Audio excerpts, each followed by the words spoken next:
शैलजा अपने चैनल पर आपका हार्दिक स्वागत करती हूँ। आशा करती हूँ आप सब स्वस्थ एवं प्रसन्न होंगे। आज मैं श्रीमद् भागवत महापुराण के तृतीय स्कंद के 28वें अध्याय में अष्टांग योग की विधि का श्रवण करूंगी। कपिल भगवान कहते हैं, माता जी, अब मैं तुम्हें सबीज ध्येय स्वरूप के आलंबन से युक्त योग का लक्षण बताता हूँ, जिसके द्वारा चित्त शुद्ध एवं प्रसन्न होकर परमात्मा के मार्ग में प्रवृत्त हो जाता है। यथाशक्ति शास्त्र विहित स्वधर्म का पालन करना तथा शास्त्र विरुद्ध आचरण का परित्याग करना, प्रारब्ध के अनुसार जो कुछ मिल जाए उसी में संतुष्ट रहना, आत्मज्ञानियों के चरणों की पूजा करना, विषय वासनाओं को बढ़ाने वाले कर्मों से दूर रहना, संसार बंधन से छुड़ाने वाले धर्मों में प्रेम करना, पवित्र और परिमित भोजन करना, निरंतर एकांत और निर्भय स्थान में रहना, मन, वाणी और शरीर से किसी जीव को ना सताना, सत्य बोलना, चोरी न करना, आवश्यकता से अधिक वस्तुओं का संग्रह न करना, ब्रह्मचर्य का पालन करना, तपस्या करना, धर्म पालन के लिए कष्ट सहना, बाहर भीतर से पवित्र रहना, शास्त्रों का अध्ययन करना, भगवान की पूजा करना, वाणी का संयम करना, उत्तम आसनों का अभ्यास करके स्थिरता पूर्वक बैठना, धीरे धीरे प्राणायाम के द्वारा श्वास को जीतना, इंद्रियों को मन के द्वारा विषयों से हटाकर अपने हृदय में ले जाना, मूलाधार आदि किसी एक केंद्र में मन के सहित प्राणों को स्थिर करना, निरंतर भगवान की लीलाओं का चिंतन और चित्त को समाहित करना, इनसे तथा व्रत, दान आदि से दूसरे साधनों से भी सावधानी के साथ प्राणों को जीतकर बुद्धि के द्वारा अपने कुमार्गगामी दुष्ट चित्त को धीरे धीरे एकाग्र करें, परमात्मा के ध्यान में लगावे। पहले आसन को जीते, फिर प्राणायाम के अभ्यास के लिए पवित्र देश में कुश, मृग चर्म आदि से युक्त आसन बिछावें। उस पर शरीर को सीधा और स्थिर रखते हुए सुख पूर्वक बैठकर अभ्यास करें। आरंभ में बाएं नासिका से पूरक, कुंभक और रेचक करें, फिर इसके विपरीत दाहिनी नासिका से प्राणायाम करके प्राण के मार्ग का शोधन करें, जिससे चित्त स्थिर और निश्चल हो जाए। जिस प्रकार वायु और अग्नि से तपाया हुआ सोना अपने मल को त्याग देता है, उसी प्रकार जो योगी प्राणवायु को जीत लेता है, उसका मन बहुत शीघ्र शुद्ध हो जाता है। अतः योगी को उचित है कि प्राणायाम से वात, पित्त आदि जनित दोषों को, धारणा से पापों को, प्रत्याहार से विषयों के संबंध को और ध्यान से भगव द्विमुख करने वाले राग, द्वेष आदि दुर्गुणों को दूर करे। जब योग का अभ्यास करते करते चित्त निर्मल और एकाग्र हो जाए, तब नासिका के अग्रभाग में दृष्टि जमा कर इस प्रकार भगवान की मूर्ति का ध्यान करे। भगवान का मुख कमल आनंद से प्रफुल्ल है, नेत्र कमल कोश के समान रत्नारे हैं। शरीर नील कमल दल के समान श्याम है। हाथों में शंख, चक्र और गदा धारण किए हैं। कमल की केसर के समान पीला रेशमी वस्त्र लहरा रहा है। वक्ष स्थल में श्री वत्स चिन्ह है और गले में कौस्तुभ मणि झिलमिला रही है। वनमाला चरणों तक लटकी हुई है, जिसके चारों ओर भौरे सुगंध से मतवाले होकर मधुर गुंजार कर रहे हैं। अंग प्रत्यंग में महामूल्य हार, कंकड़, किरीट, भुजबंद और नुपुर आदि आभूषण विराजमान हैं। कमर में करधनी की लड़ियां उसकी शोभा बढ़ा रही हैं।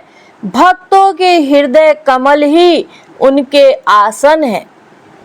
उनका दर्शनीय श्याम सुंदर स्वरूप अत्यंत शांत एवं मन और नैनों को आनंदित करने वाला है। उनकी अति सुंदर किशोर अवस्था है। वे भक्तों पर कृपा करने के लिए आतुर हो रहे हैं। बड़ी मनोहर झांकी है। भगवान सदा संपूर्ण लोकों से वंदित हैं। उनका पवित्र यश परम कीर्तनीय है और वे राजा बलि आदि परम यशस्वियों के भी यश को बढ़ाने वाले हैं। इस प्रकार श्री नारायण देव का संपूर्ण अंगों के सहित जब तक ध्यान करें, जब तक चित्त वहां से हटे नहीं, तब तक ध्यान करें जब तक चित्त वहां से हटे नहीं। भगवान की लीलाएं बड़ी दर्शनीय है। अतः अपनी रुचि के अनुसार खड़े हुए, चलते हुए, बैठे हुए, पौधे हुए अथवा अंतर्यामी रूप में स्थित हुए उनके स्वरूप का विशुद्ध भावयुक्त चित्त से चिंतन करें। इस प्रकार योगी जब यह अच्छी तरह देख ले कि भगवती ग्रह में चित्त की स्थिति हो गई है, तब वह उनके समस्त अंगों में लगे हुए चित्त को विशेष रूप से एक एक अंग में लगावें। भगवान के चरण कमलों का ध्यान करना चाहिए। वे वज्र, अंकुश, ध्वजा और कमल के मंगलमय चिन्हों से युक्त हैं तथा अपने उभरे हुए लाल लाल शोभामय नख चंद्रमंडल की चंद्रिका से ध्यान करने वालों के हृदय के अज्ञान रूप घोर अंधकार को दूर कर देते हैं। इन्हीं की धोवन से नदियों में श्रेष्ठ श्री गंगा जी प्रकट हुई थी, जिनके पवित्र जल को मस्तक पर धारण करने के कारण स्वयं मंगल रूप श्री महादेव जी और भी अधिक मंगलमय हो गए। वे अपना ध्यान करने वालों के पाप रूप पर्वतों पर छोड़े हुए इंद्र के वज्र के समान है। भगवान के इन चरण कमलों का चिरकाल तक चिंतन करें। भगवान के इन श्री चरणों का चिरकाल तक चिंतन करें। भव भय हारी अजन्मा श्री हरि की दोनों पिंडलियां एवं घुटनों का ध्यान करें, जिनको विश्व विधाता ब्रह्मा जी की माता सुर वंदिता कमल लोचना लक्ष्मी जी अपने जांघों पर रखकर अपने कांतिमान कर किसलियों की कांति से लाड़ लड़ाती रहती हैं। भगवान की जांघों का ध्यान करें जो अलसी के फूल के समान नीलवर्ण और बल की निधि है तथा गरुण जी की पीठ पर शोभायमान है। भगवान के नितंब बिंब का ध्यान करें जो एड़ी तक लटके हुए पीतांबर से ढका हुआ है और उस पीतांबर के ऊपर पहनी हुई सुवर्णमय करधनी की लड़ियों को आलिंगन कर रहा है। संपूर्ण लोकों के आश्रय स्थान भगवान के उदर देश में स्थित नाभि सरोवर का ध्यान करें। इसी में ब्रह्मा जी का आधारभूत सर्वलोक में कमल प्रकट हुआ है। फिर प्रभु के श्रेष्ठ मरकत मणि सदृश दोनों स्तनों का चिंतन करें जो वक्ष स्थल पर पड़े हुए शुभ्र हारों की किरणों से गौरवर्ण जान पड़ते हैं। इसके पश्चात पुरुषोत्तम भगवान के वक्ष स्थल का ध्यान करें जो महालक्ष्मी का निवास स्थान और लोगों के मन एवं नेत्रों को आनंद देने वाला है। फिर संपूर्ण लोकों के वंदनीय भगवान के गले का चिंतन करें जो मानो कौस्तुभ मणि को भी सुशोभित करने के लिए उसे धारण करता है। समस्त लोकपालों की आश्रयभूता भगवान की चारों भुजाओं का ध्यान करें जिनमें धारण किए हुए कंकणादि आभूषण समुद्र मंथन के समय मंद्राचल की रगड़ से और भी उजले हो गए हैं। इसी प्रकार जिसके तेज को सहन नहीं किया जा सकता उस सहस्त्र धारों वाले सुदर्शन चक्र का तथा उनके कर कमल में राजहंस के समान विराजमान शंख का चिंतन करें। फिर विपक्षी वीरों के रुधिरों से सनी हुई प्रभु की प्यारी कमोद की गदा का भौरों के शब्द से गुंजायमान वनमाला का और उनके कंठ में सुशोभित संपूर्ण जीवों के निर्मल तत्व रूप कौस्तुभ मणि का ध्यान करें। भक्तों पर कृपा करने के लिए यहाँ साकार रूप धारण करने वाले श्री हरि के मुख कमल का ध्यान करें जो सुघड़ नासिका से सुशोभित है और झिलमिलाते हुए मकराकृत कुंडलों के हिलने से अतिशय प्रकाशमान स्वच्छ कपोलों के कारण बड़ा ही मनोहर जान पड़ता है। काली काली घुंघराली अलकावली से मंडित भगवान का मुखमंडल अपनी छवि के द्वारा भ्रमरों से सेवित कमल कोश का भी तिरस्कार कर रहा है और उसके कमल सदृश विशाल एवं चंचल नेत्र उस कमल कोश पर उछलते हुए मछलियों के जोड़े की शोभा को मात कर रहे हैं। उन्नत भूलताओं से सुशोभित भगवान के ऐसे मनोहर मुखारविंद की मन में धारणा करके आलस्य रहित हो उसी का ध्यान करें। हृदय गुहा में चिरकाल तक भक्ति भाव से भगवान के नेत्रों की चितवन का ध्यान करना चाहिए जो कृपा से और प्रेम भरी मुस्कान से क्षण क्षण अधिकाधिक बढ़ती रहती है, विपुल प्रसाद की वर्षा करती रहती है और भक्तजनों के अत्यंत घोर 3 तापों को शांत करने के लिए प्रकट हुई है। श्री हरि का हास्य प्रणत जनों के तीव्र से तीव्र शोक के अश्रु सागर को सुखा देता है और अत्यंत उदार है। मुनियों के हित के लिए कामदेव को मोहित करने के लिए अपनी माया से श्री हरि ने अपने भ्रूमंडल को बनाया है, उनका ध्यान करना चाहिए।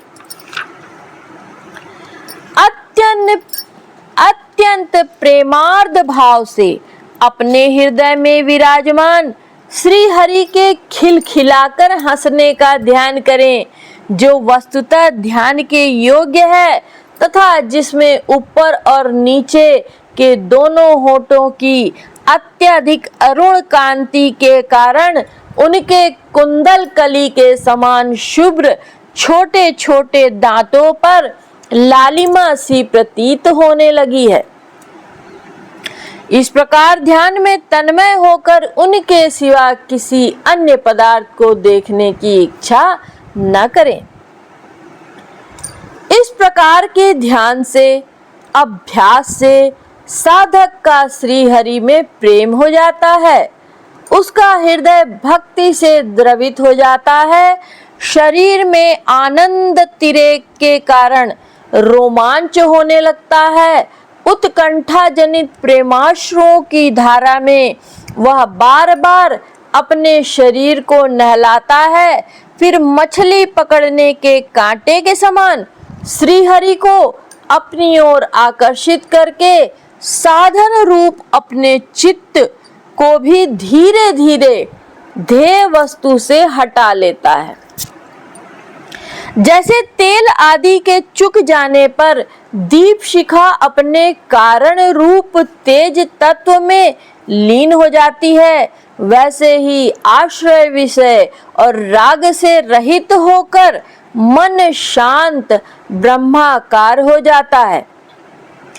इस अवस्था के प्राप्त होने पर जीव गुण प्रवाह रूप देहादि उपाधि के निवृत्त हो जाने के कारण ध्याता ध्येय आदि विभाग से रहित एक अखंड परमात्मा को ही सर्वत्र अनुगत देखता है।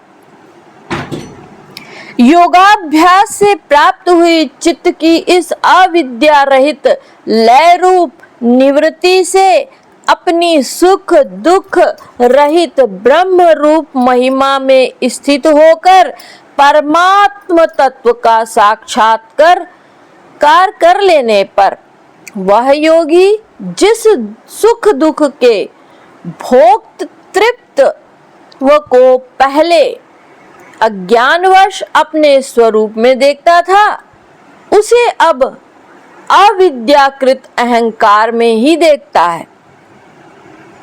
जिस प्रकार मदिरा के मद से मतवाले पुरुष को अपनी कमर पर लपेटे हुए वस्त्र के रहने या गिरने की कुछ भी सुधि नहीं रहती, उसी प्रकार चरमावस्था को प्राप्त हुए सिद्ध पुरुषों को अपनी देह के बैठने उठने अथवा दैववश कहीं जाने या लौट आने के विषय में कुछ भी ज्ञान नहीं रहता, क्योंकि वह अपने परमानंदमय स्वरूप में स्थित है।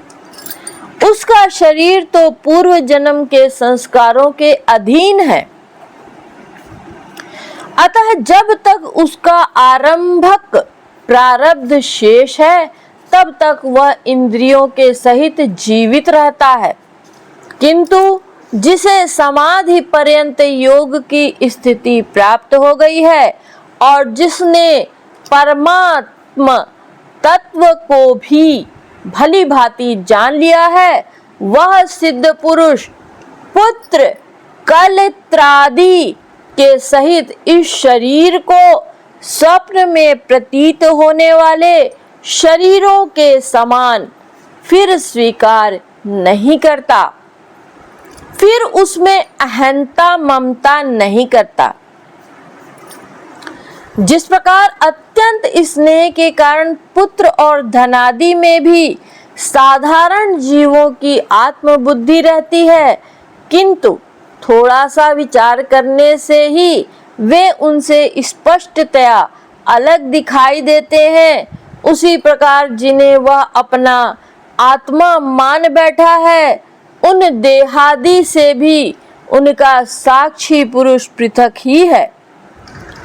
जिस प्रकार जलती हुई लकड़ी से चिनगारी से, स्वयं अग्नि से ही प्रकट हुए धुएं से तथा अग्नि रूप माने जाने वाली उस जलती हुई लकड़ी से भी वास्तव में पृथक ही है, उसी प्रकार भूत, इंद्रिय और अंतःकरण से उनका साक्षी आत्मा अलग है तथा जीव कहलाने वाले उस आत्मा से भी ब्रह्म भिन्न है और प्रकृति से उसके संचालक पुरुषोत्तम भिन्न है।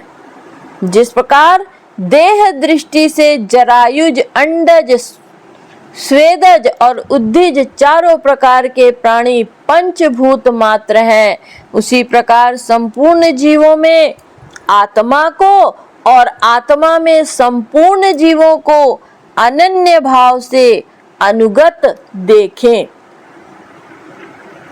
जिस प्रकार एक ही अग्नि अपने पृथक पृथक आश्रयों में उनकी विभिन्नता के कारण भिन्न भिन्न आकार का दिखाई देता है, उसी प्रकार देव, मनुष्य आदि शरीर में रहने वाला एक ही आत्मा अपने आश्रयों के गुण भेद के कारण भिन्न भिन्न प्रकार का भासता है।